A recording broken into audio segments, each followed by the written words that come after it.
Hello guys.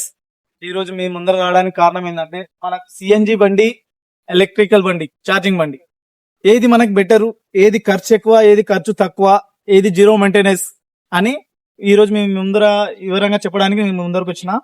మనకు CNG auto, gas auto ఉంది. దీనికి వచ్చేసి మనకు ఖర్చు వచ్చేసి సిఎన్జి ఇప్పుడు ఖర్చు రేట్లు పెరిగినాయి కాబట్టి, గ్యాస్ రేట్లు పెరిగినాయి కాబట్టి సిఎన్జి గ్యాస్ రోజుకి 500 గ్యాస్ కొట్టించినా మనకు 2000, 2500 కన్నా ఎక్కువ చేయలేము ఇందులో. మళ్ళీ మళ్ళీ మరుసటి రోజు కూడా ఒక 500 గ్యాస్ ఖర్చుకి తీయాలి మనం.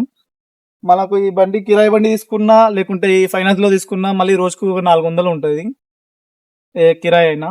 మా ఫ్రెండ్ అయితే కిరాయి నడుపుతున్నాడు 400 లెక్క, కిరాయి గుత్త మీద నడుపుతుండు. అదొక 400 వేస్తే నెలకు 12,000, గ్యాస్ కి రోజుకి ఒక 500 అంటే నెలకు 15,000. మళ్ళీ దీనికి డాలర్ లబ్బలు, గ్రీసింగ్, ఆయిల్ చేంజ్ సర్వీసింగ్, మొత్తం సర్వీస్ వచ్చేసి 2,000.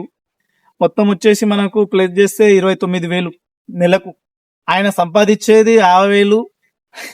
50,000 అనుకుంటున్నా నేను. 60,000 అయితే సంపాదించలేము, ఎందుకంటే మళ్ళీ వీక్ ఆఫ్ చేస్తుంటాం, సండే సండే హాలిడే చేసుకుంటుంటాం, మధ్యలో కిరాయిలు లేకుంటాయి, శనివారం శుక్రవారం అలా వస్తే 50,000 సంపాదిస్తే దానిలో ఒక 30,000 పోయినా అనుకో 20,000 మిగులుతాయి ఆయనకు. 20,000లో మళ్ళీ దానికి ఖర్చు అవుతుంది. ఎంత ఉంటుందో మనకు అది అనవసరం. మనకు ఇక్కడ 30,000 ఖర్చు అవుతున్నాయి. ఈ 30,000 ఖర్చు అయితే మనకి సిఎన్జి బండి తీసుకోవాలన్నా, ఛార్జింగ్ బండి తీసుకోవాలా? మీరు కన్ఫ్యూజ్ లో ఉంటే మీకు వివరంగా చెప్తా. ఇప్పుడు దీని ఖర్చు వచ్చేసి నేను చెప్తా. ఈ బండి పడేది మనకు 4 లక్షలు. సివిల్ బాగుందనుకో మంచిగా మనం తీసుకోవచ్చు. సివిల్ స్కోర్ ఉంటే ఎక్కడైనా తీసుకోవచ్చు మనం vehicle. Hyderabad vehicle, permit vehicle తీసుకోవాలనుకుంటే మనకు సివిల్ స్కోర్ ఉండాలి, ఇక్కడ ప్రూఫ్స్ ఉండాలి, కరెంట్ బిల్లు, ఇక్కడ 3-వీలర్ లైసెన్స్ ఉండాలి. 3-వీలర్ లైసెన్స్ హైదరాబాద్ ఉండాలి. ఇలా ఉంటేనే మనకి మహీంద్రా వుడో ఛార్జింగ్ వెహికల్ వస్తుంది. అది బజాజ్ వీగో గోగో అయితే డీలర్షిప్ లో దొరుకుతుంది, కొద్దిగా బ్లాక్ లో దొరుకుతుంది. అది ఒక 50,000, 60,000 ఎక్కువ పడతాయి వెహికల్స్. ఇది అలా లేకుంటాయి, డీలర్షిప్ లో దొరకదు. ఇది ఓన్లీ షోరూమ్, మహీంద్రా షోరూమ్ లో దొరుకుతాయి. మనకు దీని ఖర్చు వచ్చేసి చెప్తా. దీనికి నేను రోజుకి వచ్చేసి 70 రూపాయలు ఖర్చు చేస్తే 3,000 నుంచి 2,500 చేయగలను. 70 రూపాయలు ఖర్చు. నెలకు మనం లెక్క వేసిన ఒక నెల ఖర్చు నాకు నెల కరెంట్ బిల్ వచ్చేసి 1,700, 1,600 కరెంట్ బిల్ వస్తుంది గైస్. 1,700, 1,600 కరెంట్ బిల్ ఖర్చు వస్తే దీన్ని సంపాదించేది ఏందో నేను 60,000, 50,000 సంపాదిస్తున్నాను. దీనికి మళ్ళీ నేను ఒక 400 తీసేస్తే నాకు చాలా వరకు మిగులుతున్నాయి. ఒక 50,000 సంపాదించిన అనుకో నాకు 13,000 ఈఎంఐ ఉంది. ఏమంటున్నా అంటే మీకు అర్థమయ్యేలాగా, ఇక్కడ 15,000, 17,000 ఖర్చు చేస్తున్నాం కదా నెలకు. 17,000 ఎగ్జాంపుల్ వేద్దాం, ఈఎంఐ గుత్తా కిరాయి పక్కకేసి పెడదాం. ఇక్కడ మనము 17,000 బదులు ఇక్కడ మనం ఈఎంఐ కట్టుకోవచ్చు. ఇక్కడ మనము 17,000, 15,000 ఖర్చు పెట్టే బదులు ఇక్కడ మనము ఈఎంఐ కట్టుకోవచ్చు. సొంతం మనం బండి అయిపోద్ది. ఖర్చు మీరు ఆలోచించండి, ఇక్కడ ఎక్కువైతుందా, ఇక్కడ ఎక్కువైతుందా, మీకు చెప్పేది అర్థమవుతుంటే మంచిగా చూడండి. నాకు వచ్చేసి రోజు ఖర్చు 70 రూపాయలు. ఇందులో నేను నెల ఖర్చు వచ్చేసి 1,700. దీనిలో సంపాదించేది నేను రోజుకి 2,500 నుంచి 3,000 చేయగలను. అర్థమవుతుందా? ఫస్ట్ వీడియోలో మీకు చెప్పిన ఇది ఎలా ఉందో. ఇది బెటరా, అది బెటరా మీరు ఆలోచించండి. మనకు మీకు ఒక డౌట్ ఉండొచ్చు, బై మనకు ఫీచర్ ఉండదు కదా, అది రీసేల్ ఉండదు కదా, మళ్ళీ మన ఫీచర్లు మనం దానికి ఎక్కువ రోజులు నడుపుకోలేం కదా. మనకైతే ఇది రీసేల్ ఉంటుంది, ఫీచర్లు మనకు అమ్ముకుంటే కూడా ఒక రేట్ పోతుంది అంటున్నారు కదా. నేనేమంటున్నా అంటే 5 years నడుపుకున్నా చాలు. ఈ వెహికల్ 5 years నడుపుకున్నా చాలు. ఎందుకు అంటే 5 years లో మనకు దీనిలో సంపాదన ఎక్కువ డబుల్ అయిపోతుంది, దీనిలో ఖర్చు ట్రిపుల్ అయిపోతుంది. ఎందుకు చెప్తున్నా అంటే ఇప్పుడు మీకు 29,000 అని నేను చెప్పినా కదా. మనకు ఎగ్జాంపుల్ 29,000లో మనకు కిరాయి పైసలు వద్దు, ఓన్లీ ఎగ్జాంపుల్. ఎందుకంటే ఓన్గా తెచ్చుకునే తోళ్ళు కూడా ఉంటారు కాబట్టి ఓన్ గా కట్టుకునే తోళ్ళు. ఎగ్జాంపుల్ నేను ఓన్లీ గ్యాస్ ఖర్చు 15,000, ఒక 2,000 సర్వీస్ ఖర్చు చేసిన 17,000. మనకు సంవత్సరానికి ఎన్ని లక్షలు? 4,08,000 అవుతుంది. 4 లక్షల ఎంత అవుతుంది? అది 2,04,000. 2,04,000 అవుతుంది. మనకు ఒక 5 సంవత్సరాలు, 5 సంవత్సరాలు ఈ బండి నడుపుకుంటే మనకు నష్టం ఎంతో తెలుసా? ఈ బండి 5 సంవత్సరాలు మనం నడుపుకుంటే నష్టం 10,20,000 రూపాయలు నష్టం మనకు సిఎన్జి వెహికల్. అదే ఈ ఛార్జింగ్ వెహికల్ నడుపుకుంటే 10,20,000 రూపాయలు సేవ్ అవుతాయి. మనకి ఇంకో బండి కూడా కొనుక్కోవచ్చు. 5 సంవత్సరాలు నడుపుకుంటే చాలు. మీరు రీసేల్ ఆలోచిస్తున్నారు, లే ఖర్చు పెట్టేది మీకు అర్థమైతలే, నష్టపోయేది మీకు అర్థమైతలే. మనకు రీసేల్ కు వస్తాయి కదా, ₹1,00,000 కట్టినవి 1,00,000 వస్తాయి, 70,000 కట్టినా 50,000 కట్టినా మనకు రిటర్న్ వస్తాయి కదా, రీసేల్ ఉంటది కదా. అంటే మీరు దానిలో నష్టపోయేది ఎంత? 10,20,000 రూపాయలు. అదే ఇక్కడ మనం ఈ ఛార్జింగ్ వెహికల్ నడుపుకుంటే 10,20,000 ఇందులో సేవ్ చేయగలం, మనం దాచుకోగలం ఈ డబ్బులని, ఖర్చు పెట్టలేం. ఎందుకంటే 5 years నడుపుకున్నా చాలు బ్రదర్, ఎక్కువ వస్తుంది మన లైఫ్ ఫీచర్.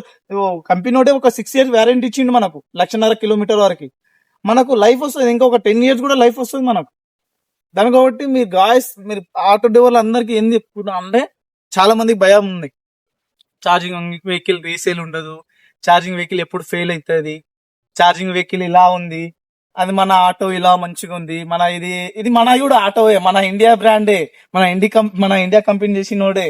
ఏంటంటే మనం కొత్తగా చూసినప్పుడు ఏదైనా వింతగానే కనిపిస్తుంది. కొత్త మనకు చైనా వాడు చూసినా, అక్కడ కొరియన్ వాడిని చూసినా, సౌత్ ఆఫ్రికన్ వాడిని చూసినా, నల్లవాడిని మనకు చూసేతోళ్ళకి కొత్తగానే అనిపిస్తుంది. నా ఆటో మొన్న చూసినోడు ఎవడో ఏమన్నాడంటే, ఒక అంకులు ఒక అన్న, కప్పలాగా ఉంది, చాలా వెరైటీగా ఉంది ఇలా చెప్తున్నారు. ఈ కప్పలాగా ఉందో ఫీచర్, ఎందుకంటే అప్డేట్ వర్షన్ కి అర్థమైంది, అరే చాలా బాగుంది వెహికల్ అనేది చూస్తేనే అర్థమైంది. నా దానిలో వెహికల్ లో చాలా మంది కస్టమర్లు ఎక్కుతారు కదా, బాబు చాలా చాలా బాగుంది బాబు నీ వెహికల్, స్పేసెస్ గా మంచిగా కూర్చోడానికి కంఫర్టబుల్ గా ఉంది, కార్ లో కూడా కాలు మీద వేసుకుని కూర్చోలేమని చాలా మంది అంటారు నాకు. చాలా స్మూత్ గా ఉంది, చాలా ఎత్తేస్తారు ఇక్కడ గుంతలో కూడా, మనకు చాలా బాగుందని వాళ్ళు చాలా మంది అంటారు. లుక్ ప్రకారం కూడా చాలా బాగుంది, రోబోట్ టైప్ ఫీచర్ జనరేషన్ లో ఎలా ఉంటుందో అలా ఉంది మన వెహికల్. కొంతమంది అప్డేట్ వర్షన్ లేకుంటారు కాబట్టి వాళ్ళు అక్కడనే ఆగిపోయింటారు కాబట్టి వాళ్ళు అలా అంటారు. మీరు భయపడిన అవసరం లేదు బ్రదర్. నేను ఎందుకంటే నేను ఒక ప్రమోషన్ చేస్తలే, మన ఆటో డ్రైవర్ 10,20,000 సేవ్ చేసుకోవాలి, వాళ్ళు ఆదాయం పొందాలి అని నా ఆలోచన. మీరు తీసుకుంటారని నేను కోరుకుంటున్నా ఛార్జింగ్ వెహికల్. ఇంకా జనరేషన్ లో మహీంద్రా ఒకటే కాదు, బజాజ్ లో కూడా ఉన్నాయి, ఇంకా జనరేషన్ లో వేరే కంపెనీలు కూడా వస్తాయి. ఓన్లీ నేను లోకల్ కంపెనీ అవాయిడ్ చేస్తున్నా.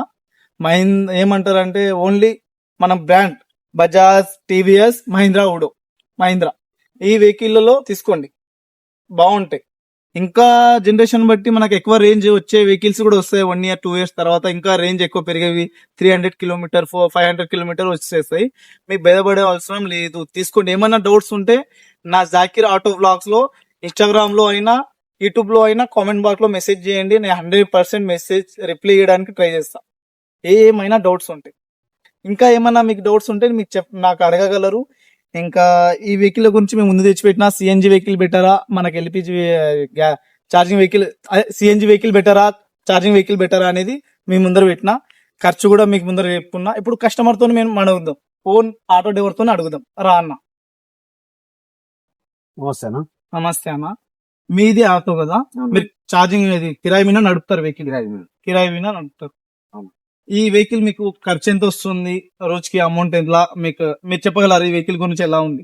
ఇప్పుడు మీకు ఖర్చు కిరాయి నడుపుతున్నా కాబట్టి డైలీ 400 కిరాయి బండి ఇవ్వాలి, 500 గ్యాస్, 100 రూపాయలు 200 బయట ఖర్చు అనుకో భోజనానికి. అది 1100 అవుతుంది అన్న డైలీ ఖర్చు. 1,000-1,100 ఖర్చు అవుతుంది. ఆ లెక్కలు చూస్తే ఇంకా 32,000 31,000 ఎక్కువ అవుతుంది. ఓకే, మనకు ఈ బండి మీకు ఇంకా ఏమైనా చెప్పగలరా? మీకు బండి తీసుకోవడం ఎలా ఉంది?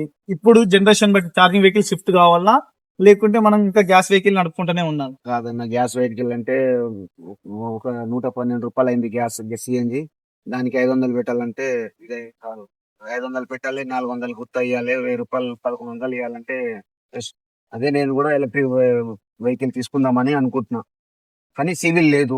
కొంచెం సివిల్ ఉంటే బాగుందని అనిపిస్తుంది. కానీ మహేంద్ర ఏదైనా, టీవీఎస్ అయినా సరే, మహేంద్ర ఓడో అయినా సరే, మహేంద్ర అయినా సరే, ఏదో ఒకటి ఎలక్ట్రిక్ బండి తీసుకోవాలని నాకు కొంచెం అది ఉంది. దాని గురించి మీకే అడుగుదామని ఇక్కడ వచ్చిన. నేను నేను నా వీడియో చూడండి, మీకు పూర్తిగా అర్థమవుతుంది. ఇది కూడా మన వెహికల్ చాలా బాగుంది, ఎందుకంటే నేను 6 months నుంచి నడుపుతున్నాను, చాలా బెటర్. నేను ఇక్కడ నుంచి 240 కిలోమీటర్ పోయింది, నేను నమ్ముతారో నమ్మరు, 240 కిలోమీటర్ 0 వరకు నడిపిన, 5 కిలోమీటర్ పోయే వరకు నడిపిన. 5 కిలోమీటర్ పోతుంది అంటే ఆపేసుకుని మళ్ళీ చార్జ్ చేసుకుని హైదరాబాద్ వచ్చిన. ఎందుకంటే మనం కూడా ఒక ఎంత మంచిగా ఒక మన యూట్యూబ్ ఛానల్లో మనం ఇది చేస్తున్నాం అంటే కూడా కస్టమర్ నమ్మాలి అంటే మనం అన్ని మన వెహికల్ గురించి మనం అన్ని తెలుసుకోవాలి కాబట్టి నేను అన్ని తెలుసు నాకు వెహికల్ ఎలా ఉంది అన్ని. మీకు ఇంకా ఏమైనా డౌట్స్ ఉన్నాయా ఈ వెహికల్ గురించి, లేకుంటే మీ వెహికల్ గురించి నాకు డౌట్స్ ఉన్నాయి అడగొచ్చా? డౌట్స్ అంటే ఈ వెహికల్ గురించి కొంతమంది కూడా అడిగిన నేను బయట, అంటే బయట వాళ్ళకి అడిగిన. మన ఛార్జింగ్ కి ఎంత పెట్టినా డైలీ 50 రూపీస్ పెట్టవచ్చు, మిగతా పైసలు జేబులో పెట్టుకోవచ్చు. ఈఎంఐ కట్టినా కొన్ని ఈఎంఐ అంటే ఉంటాయి కదా, ఒక 12,000 15,000 ఉంటది. అది కూడా అడిగిన నేను. బెటర్ నాకేంటంటే దీనికన్నా ఎలక్ట్రిక్ బండి బెటర్ అన్నారు. అనిపిస్తుంది కదా, అడిగిన కొంతమంది అడిగితే అదే బెటర్ అది తీసుకో అని చెప్పారు. అందుకనే నీకు అడుగుదామని ఇక్కడ వచ్చినాను.